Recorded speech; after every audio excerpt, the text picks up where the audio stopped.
Good morning, everybody. My name is Chris Kearns, and I am the UK Regional Manager for Altis Consulting. I'm also the Higher Education Practice Lead here in the UK. This is the first time we've hosted a webinar here at Altis UK, and we're super excited to have so many people join us today. As you can probably tell from my accent, I'm not from around these parts. I moved from Sydney to London last year to run our UK business, and I'm really enjoying my time here so far. I've been with Altis since we started back in 1998, and over the last 10 years or so, I've spent a lot of time focusing on the higher education sector. Before I get to the agenda, I want to briefly summarise the purpose of today's webinar. We see a lot of universities doing admissions reporting and reporting for other areas of the institution via manual and error-prone processes, including the extensive use of Excel. I'm going to talk about that, and I'm also going to discuss what a future state of reporting and an analysis might look like, including a live demonstration of the university admissions dashboard that we've built. So I'm basically going to contrast the current state of reporting and analysis that we see at a lot of universities with what we see as a more desirable future state of reporting and analysis.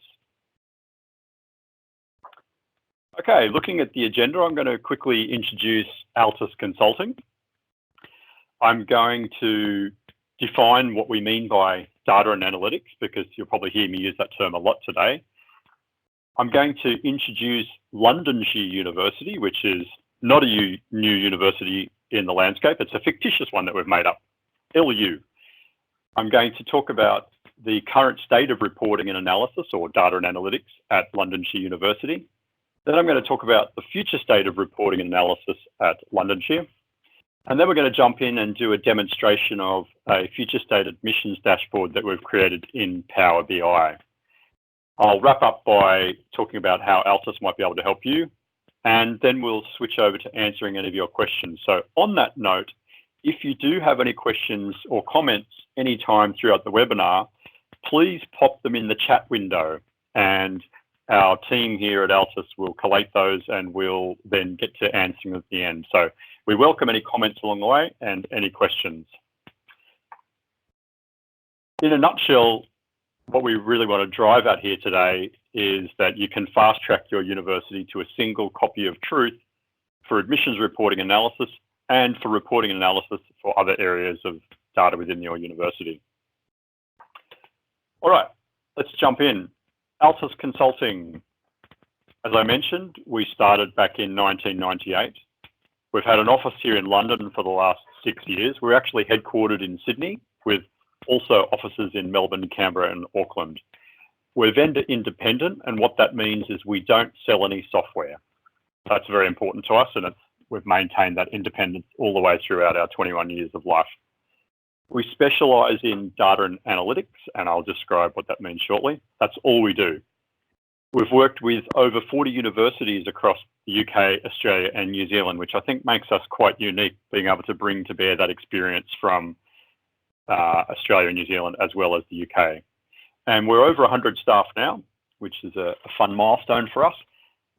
And we just a few weeks ago got announced as top 50 best places to work in Australia, and that's the 10th year in a row we've achieved that, so we're very proud of that. In terms of what it is that we do, everything in this picture, I'm not going to go into all the words, but the key takeaways, if you look across the top, we're taking data from source systems, turning it into useful information that you can then use to support your decision making and obviously look for business outcomes. If you look over on the left, we help our clients right from advisory stage, whether that's doing maturity assessments or health checks on your current reporting and analysis solutions, or helping you build a roadmap for the future. Moving on, we then help our customers with executing that roadmap. So doing solution delivery, whether it's building dashboards or building data warehouses, data lakes, etc. And then we also are able to support and maintain those solutions used via our managed services teams if your team doesn't have the capability or the desire to do it yourself. I mentioned that we're vendor independent, but we also partner with all the major vendors in our space. not to sell their software, but to be able to get access to their software and their training, etc. One thing that differentiates us, we feel, is our ethos of connecting with courage, heart, and insight. And basically, this represents the core values of Altis. And in simple terms, it means we're committed to building strong relationships with our clients and sharing the responsibility of delivering their outcomes. Here's a sample of the clients we've worked with here in the UK, and you can see that we've got a lot of higher education experience here. That's an introduction to Altis. I'm going to move on now and quickly define what I mean by data and analytics. So you may well have heard the terms data warehousing, business intelligence, information management, data lakes, data platforms. All of those terms, if you like, roll up into an umbrella term called data and analytics. And that seems to be the vogue term to describe what it is that we do in the market at the moment. So, but if we look at that from a definitional point of view, and this is a definition that I've come up with, but just to keep it very simple, it's bringing together data from disparate sources and structuring it to support institution-wide decision-making. So hopefully that makes sense, and that's really what we're talking about when we're talking about data and analytics. And of course, not forgetting that the things that goes around that, which is tool sets, governance, security, data quality, introducing a data culture, etc. Okay, moving on. Londonshire University. As I mentioned, this is a fictitious institution. We've generated fictitious student data for Londonshire University for the dashboard that we're going to demonstrate later. And Londonshire University runs about 30 courses, and it had approximately 14,000 applicants across the last 3 academic years. And an academic year for Londonshire University runs from September through to August. Now, I am not a graphic designer, but I had the privilege of designing the beautiful logo for Londonshire University. And I just want to say from the outset that any resemblance to an actual university logo, current or past, is purely coincidental. Okay, so let's talk about Londonshire University's current reporting and analysis solution. And as I'm going through and describing this, I want you to think about the current reporting and analysis solution that you have in place at your institution and think about the similarities and the differences. And please feel free, again, to pop any comments in the chat dialogue as we go along, you know, things that you see that are similar or different, or any questions or comments that you have. So the way that I'm going to describe the current state of reporting and analysis at Londonshire is through 4 pillars. And the first pillar is data sources. So at Londonshire University, we have a mixture of on-premise and cloud data sources. So you can see up the top there, our sources on-premise include our student record system, finance, research, HR, etc. All the sorts of things you would expect to see. And our cloud sources of data include payroll, CRM, etc. Effectively, those data sources represent the master versions of truth for Londonshire University. Some of those systems come with their own operational reporting built onto those systems. So if you think about your own student record systems or your own learning management systems, quite possibly they already have some existing reporting solutions tacked on the side. In Londonshire University, we also have some third-party data sources, but some of the things that are problematic at Londonshire University is there's no consistent approach to data governance. We have some known data quality issues within our source system, but probably more worryingly, we have a lot of unknown data quality issues as well. And you know, if you reflect on your own university, I'm sure some of these things might resonate with you. If we move on now to the second pillar of our current state, that is what we're calling our data integration pillar. And at Londonshire University, we've got many different ways that we integrate data for reporting and analysis. One way is that our IT team have replicated some of the source system databases. So our team in our student records area and our admissions area were worried that the amount of reports that were running against the source system was starting to impact how fast the student record system was performing. So our IT team has replicated some of those student record system databases over into our data integration layer, which is great. But at the same time, we've also got a bunch of reporting and staging databases that have been built.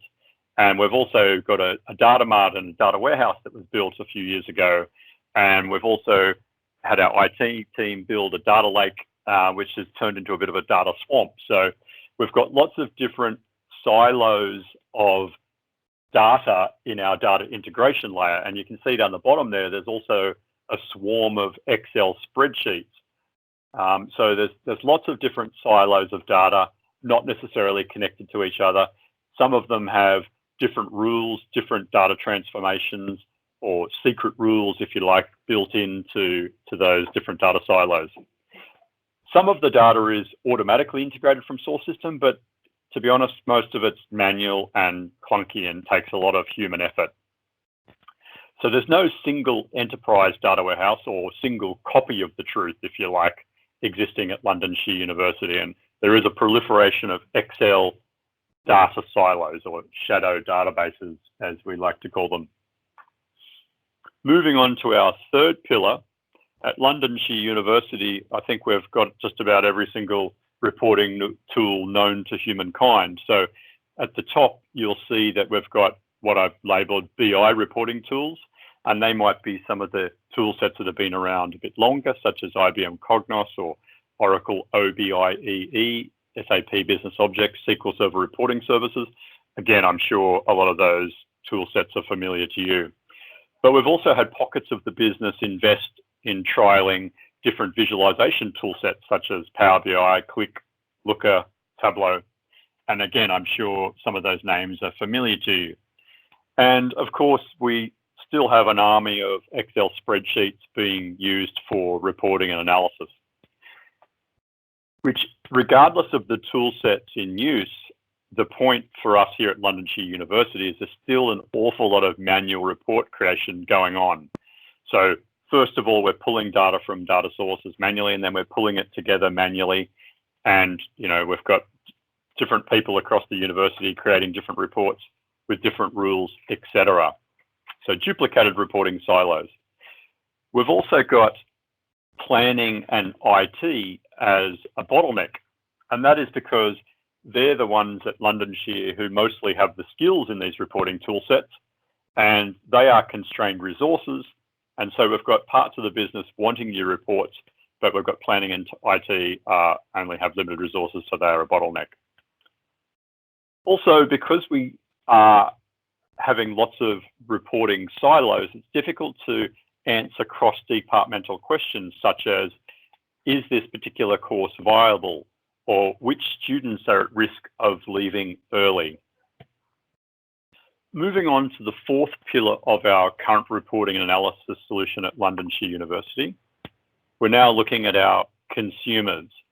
And so we've got a bunch of internal consumers across all the different parts of the university, as well as a bunch of external consumers. And because of all the problems I described in the other pillars, what we end up when we get to the consumers is some distrust of the data, questions about data quality. They're having to request reports rather than be able to serve themselves. So therefore, there's a queue for new reports. There's no single portal for them to go and access those reports. There's no single security policy or single data access policy to be able to get access to those reports. And there's also no data dictionary describing the reports that we do have, or reporting index to help them find what they need. So in summary, our current state of reporting and analysis is there's a lot of manual, error-prone and duplicated effort. And you can see across all the pillars a lot of Excel. There's no single copy of governed truth for reporting and analysis. And it's difficult to answer those cross-departmental questions that I mentioned. So if we look at our current reporting and analysis solution, and just look at it from an admissions data perspective, we've got source data coming from on-premise from our student records and admissions area. We've got UCAS data coming from the cloud.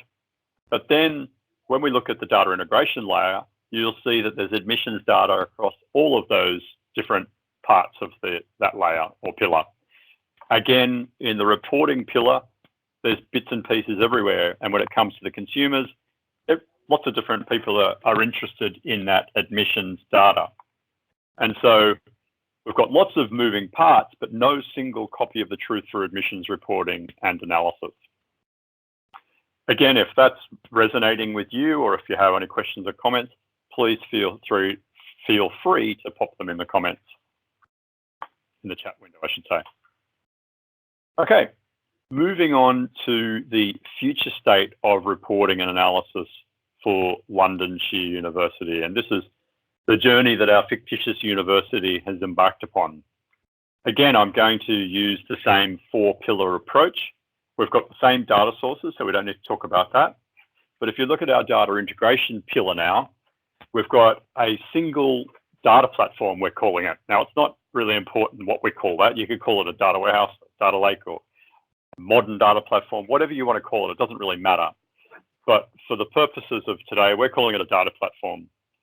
We've also, in this example, used the Microsoft tool sets. And as I'll discuss shortly, it doesn't really matter what tool sets we're using. So don't get hung up on the tool sets we're using here. But in essence, our data integration platform here is automating the integration of disparate data from our on-prem and cloud data sources. We're then formatting that data for university-wide reporting. Our data platform stores history, and our data platform also tracks the changes to data over time. Our data platform has a data dictionary which describes where the data comes from and the lineage, i.e. what happens to the data as we move it from the source to the data platform. The data in the platform is governed and any data quality issues are managed. Not only managed technically, but also escalated up to our data quality steering group, who are then able to go and address those data challenges in the source systems and the business processes. And essentially, our data platform represents a single copy of truth for reporting and analysis. Our data sources on the left still hold the single master of truth, but the data integration platform is the single copy of truth for reporting and analysis. Moving on, our reporting pillar has a single reporting tool and a single portal for accessing those reports. Again, don't get hung up on the fact that we've used a particular technology here. We have governance for those reports, and what we mean by that is that only the reports that adhere to our standards and that have passed certain testing are able to be published on that portal, ready for consumption by our end users.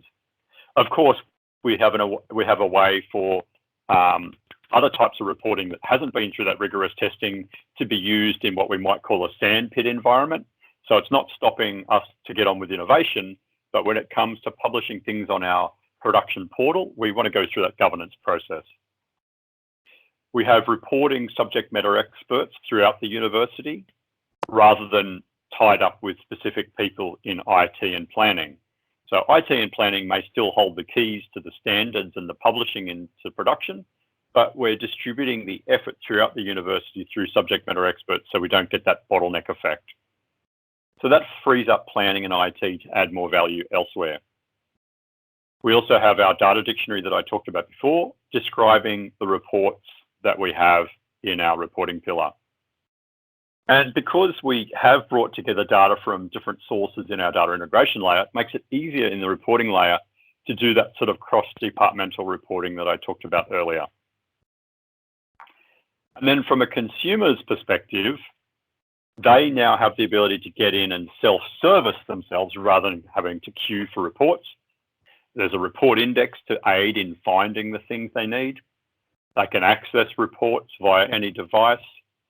And as a result of all this, there's increased trust in the data and the reporting itself. If there are problems, we've got a single coordinated support process, and we've also got a single channel by which they can report, lodge report requests going forward, whether that's through their SMEs in the business or whether it's through planning and IT. So in summary, our future state of reporting and analysis at Londonshire University has vastly reduced the amount of manual and duplicated effort, meaning you can free up team members to do other more valuable things. There's a single copy of governed truth for reporting and analysis, and it's easier to answer cross-departmental questions. So if we look at the pieces of the future state solution and where admissions fits in, we've still got data coming from student records, admissions, and UCAS, but now that data is consolidated in a single data platform, a single reporting tool set, which is then easy for our consumers to leverage. Again, single copy of truth for admissions reporting and analysis. Now, we've just talked about the process of doing that end-to-end, if you like, for admissions, but we can then add additional subject areas over time with business benefits being able to be incrementally achieved. So we can then go ahead and bring in enrollments, finance, HR, facilities, research data, etc., into that data platform. And the idea is that we bring those in the priority order as defined by the university. And as you deliver each one of those, they're able to deliver incremental business value, i.e., Londonshire University doesn't have to wait until the end to realise the benefits of investment in this platform.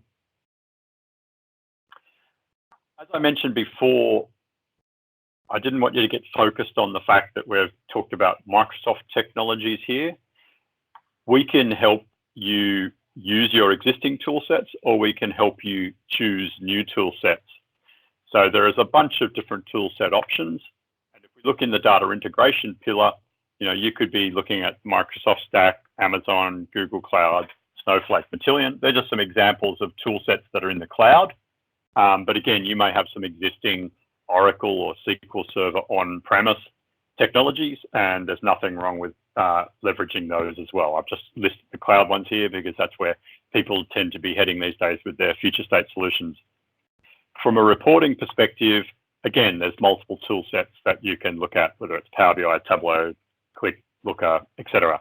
But again, if you have some on-premise solutions such as SSRS within SQL Server or OBIEE, etc., there's nothing wrong with looking to leverage those as well. That's the beauty of us being vendor independent. We don't have a software agenda, we have a solution agenda. Okay, I'm going to move now into the demonstration part of the webinar. And before I jump into that, I want to quickly touch on how we've built this solution. So I'm not going to get too technical, but basically we looked at the UCAS data specifications and we created our own application data based on that file format specification. We then created scripts to manufacture the large amount of fictitious student applications data, and we loaded that into our student record system database. And for the more technically inclined people on the call, we then created Azure Data Factory pipelines to load that student applications data into the Azure SQL database. And from there, we created the Power BI admissions dashboard that I'm going to demonstrate to you now. Now, we've built and delivered admissions subject area solutions at more than 10 universities. And that's, we've leveraged that knowledge to be able to build this solution. Now, while we can't pick up this solution and implement it as is at your university, we can certainly leverage a lot of the smarts that we've learned along the way in order to fast track the process for you. So that's really, I guess, the value proposition that we bring. Okay, this is a screenshot of the admissions dashboard that we built.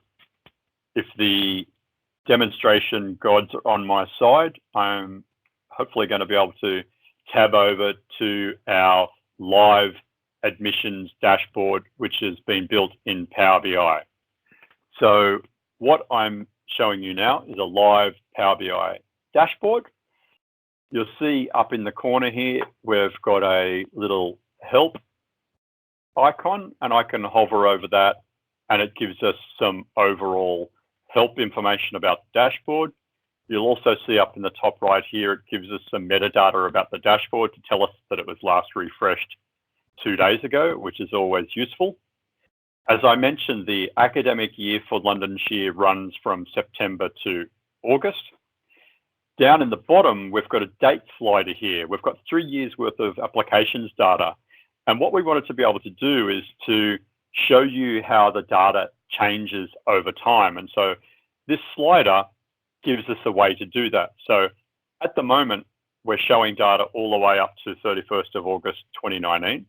If I slide that back down to the left, I'm now back in, let's see, December 2016. You'll see the line chart in the top left-hand corner as this refreshes. All the data on the dashboard will change, and you'll see this line chart is now just showing data from September to December 2016.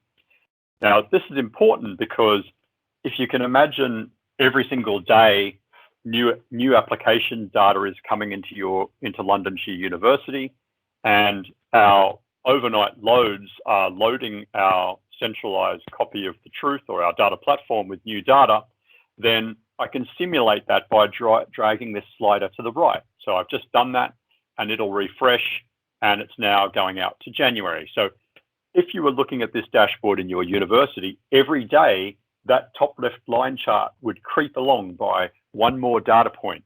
And the beauty of that is you're able to see the cumulative applications grow before your eyes. Now, if I scroll a bit further to the right to bring in a second academic year, and we'll just let that refresh, you'll see now that we have a second line starting to appear. So we've got the first academic year, 2016-17, in its entirety, and then we've got the second academic year starting to sneak in. And so if I drag that again a bit further to the right, you'll see the data growing in that cumulative chart. And so what we can do is as we're watching those applications come in, we can get a feel for how we're tracking against last year. And then if I drag that all the way to the right, then we'll see 3 years worth of applications. And I'm guessing that you'll all understand why we have that sharp uptick at the end of each of those academic years. And that represents obviously the clearing process.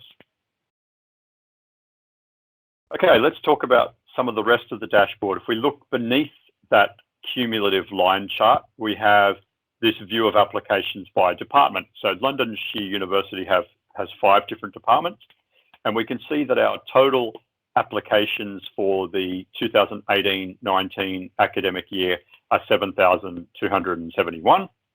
And you'll also see that down the bottom left here where we've got the big call out applications, which is in red because we haven't quite met our goal for the year. But we can see when it's broken down by department, we're seeing the number of applications by department adding up to that same number, 7271. You'll see that the departments are currently sorted in alphabetical order, but if I wanted to look at that by descending order of number of applications, I don't have to go and ask my IT team to make a change. I can do that myself just by clicking on the heading, applications, and that will refresh, and you can now see that we've sorted that by descending order of applications, which is awesome. Now, everything looks rosy for our applications by departments. We can see our year-on-year percent growth. Every department is in the positive, but you may also notice there's some 3 red circles next to science, medical sciences, and arts and law.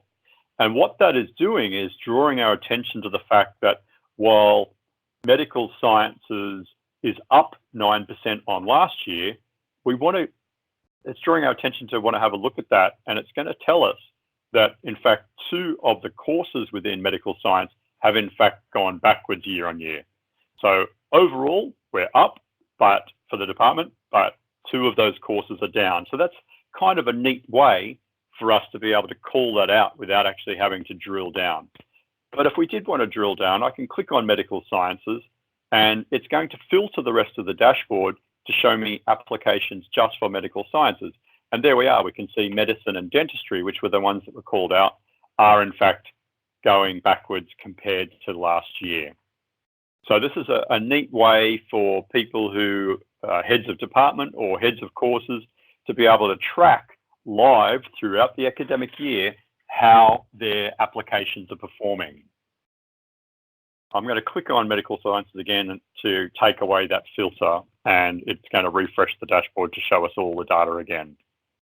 So if you were in the senior leadership team and wanted to look at all courses across all departments, this is a neat way of being able to see that. And again, we can click on the headings to change the sort order and look at it by applications or look at the best or worst performing courses. Again, here's a nice little highlight. We can see creative writing is going gangbusters, and it's 231% up on last year.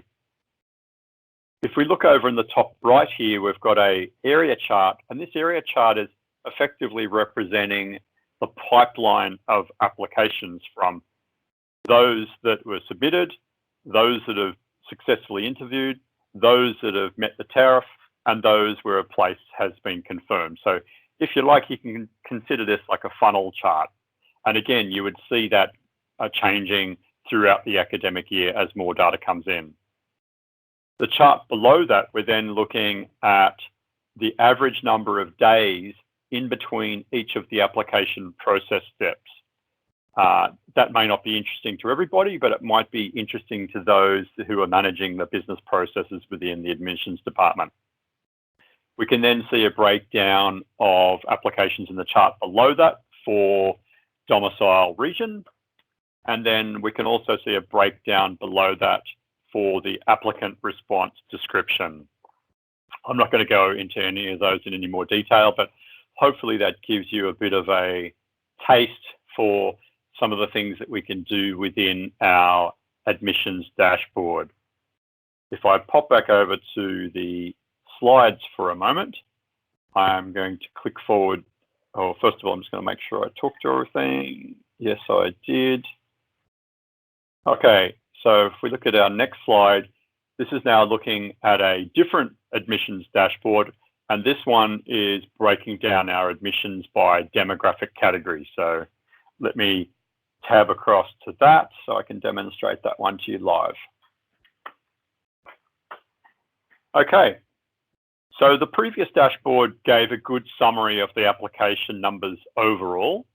But this particular dashboard is now focused on breaking down the applications by various demographic categories. You'll notice over on the right-hand side, the department and course breakdown is very similar to what you saw, so you're quite familiar with that.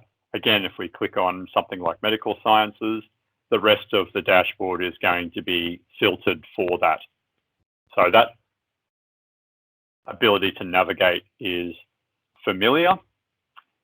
If we look in the center, we've now broken down our applications by gender, BAME, domicile region, different age groups, disability flag, etc.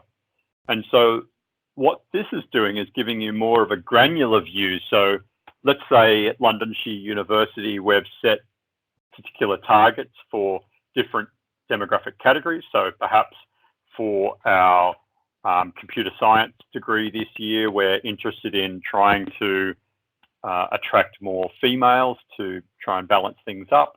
Then those responsible for that course might be interested in seeing that gender breakdown, etc. So again, because we're looking at this data each day as we're going through the academic calendar, then it gives people the ability to do something if they're seeing that their numbers aren't where they're expected. So, you know, for example, if using that computer science example again, if we're seeing that the number of females isn't tracking as we're expecting, then perhaps we could get out there and do some more advertising or advertise our course in the places where females might be interested in getting involved. Over on the left-hand side, we've got these vertical bar charts, and if you look down the bottom, you can see that we've got a column for each academic year. So this first column is for 2016-17, 2017-18, 2018-2019.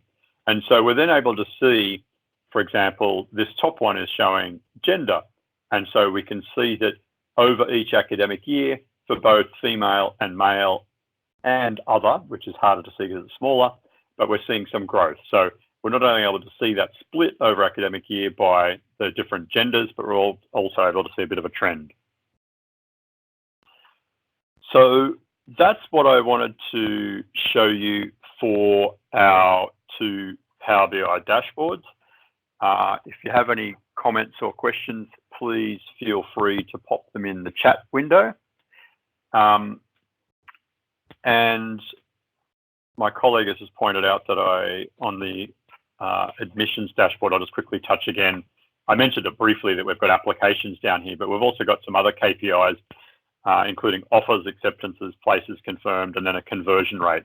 And you can see that each of those has a goal against them. So we're able to see the red ones we haven't met the goal and the blue ones we have met the goal. So that's just another different type of visualization that you can include in dashboards. And of course, we can customize this for your needs. This particular dashboard isn't going to suit you for your specific needs, but it's just trying to give you an idea of the sorts of things that we can do.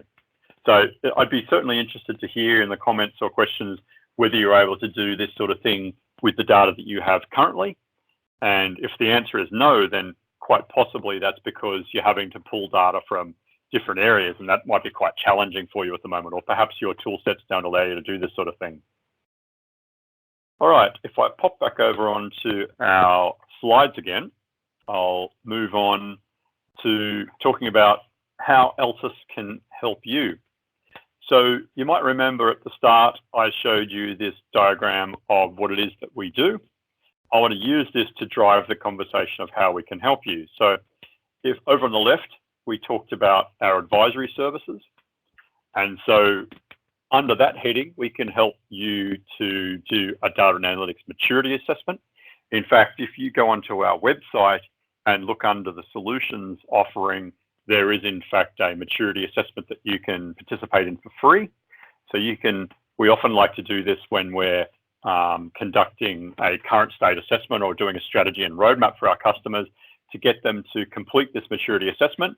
And we like to get lots of people from across the university to complete that. So we can then come back to you and play back to you the results in a chart to see what the consensus is across the university as to what your maturity is, as opposed to us telling you what your maturity is. We can also do a data analytics health check, which is coming in to look at what you've got and making recommendations for improvement.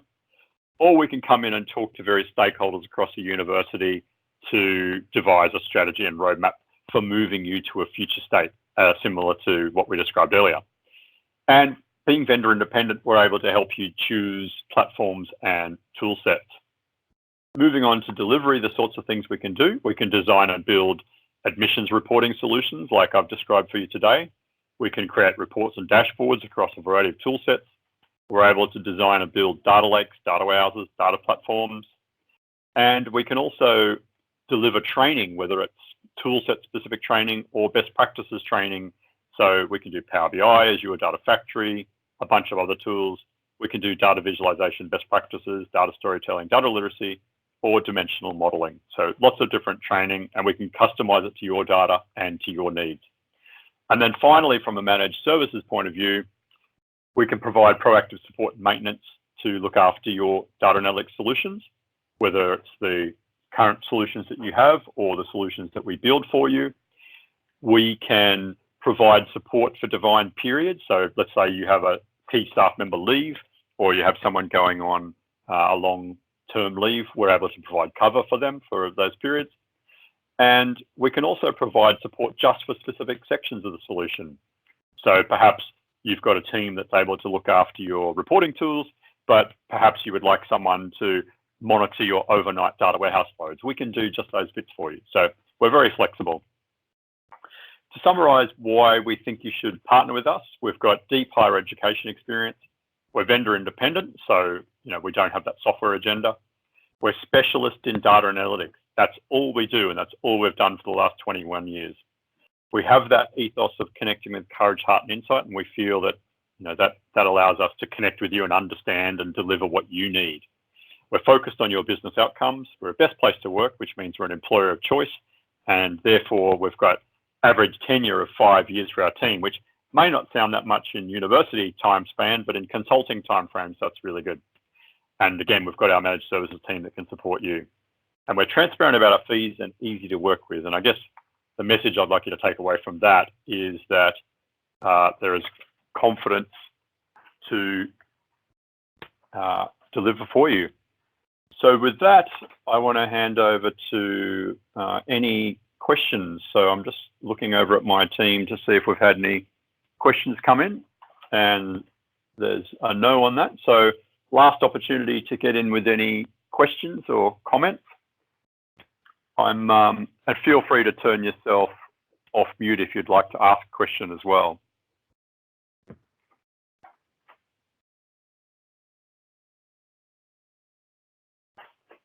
I'm going to take that as positive that we've answered all your questions and you're dazzled by our webinar. I would like to invite you to complete a survey. So on your screen now is a URL, and I think that we've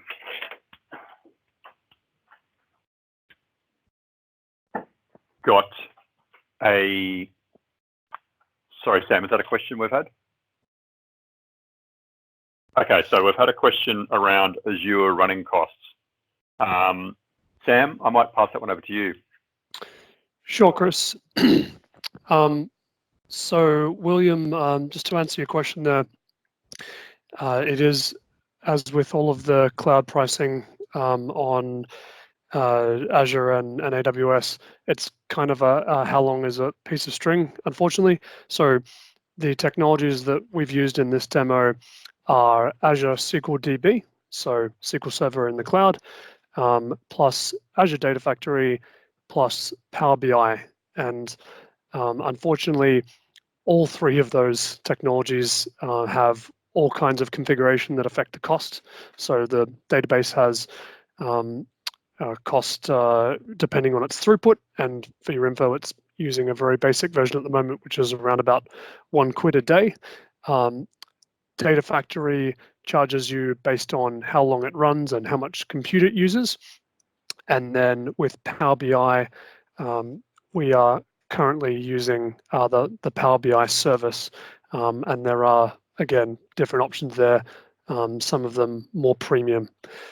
Hopefully that answers your question somewhat. I suppose I might throw in there that it compares very favorably with the total cost of ownership of on-premises running of data platform. Great, thanks, Sam. And William, I'll just add to that we're more than happy to jump on a call with you and discuss the specifics of your organisation and get down into the nitty-gritty of the costs. I've just posted in the chat window the URL for a survey.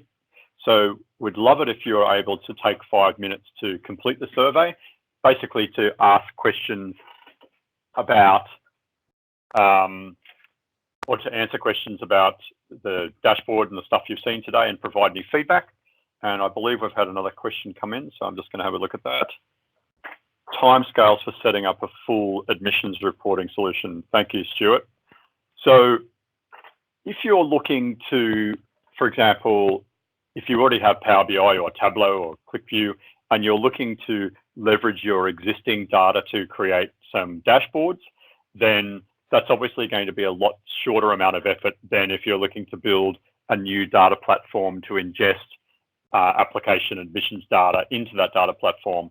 But as a rough rule of thumb, if you're looking to go from scratch and build a new data platform and ingest admissions data and build it right through to the end to a reporting dashboard similar to what we showed you today, you'd be looking in the time frame ballpark of about 3 months. That's kind of the rule of thumb that we use. But again, Stuart, happy to jump on a call with you to discuss the specifics of your organisation, what you might have in place already, the technologies you might have in place, and have a discussion around that. Thanks for the question. Anybody else have any questions?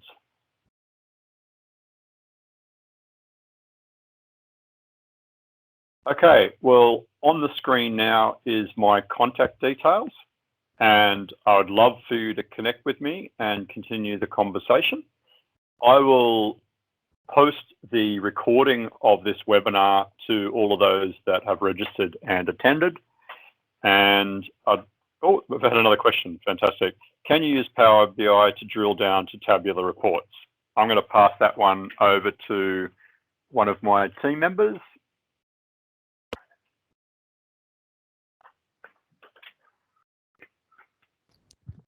Ian, can I get you to answer that, please?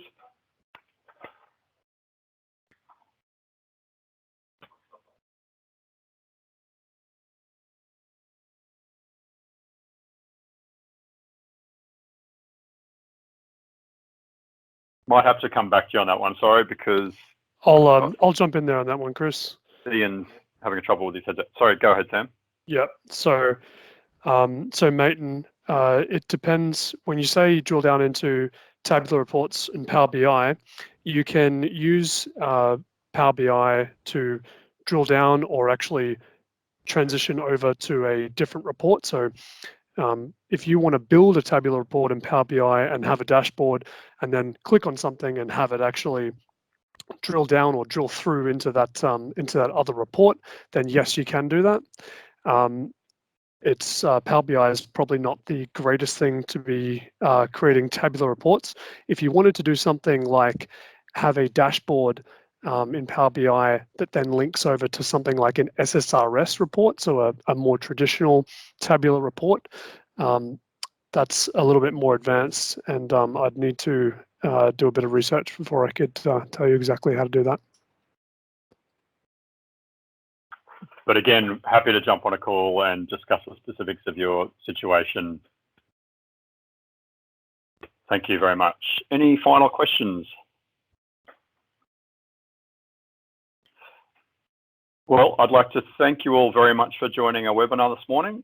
And if you do have any, one of the questions I think we have in our survey is if you have any thoughts on future content you'd like to see. If that question doesn't exist, please feel free to add it into the comments. But again, thank you very much for joining us and have a great day.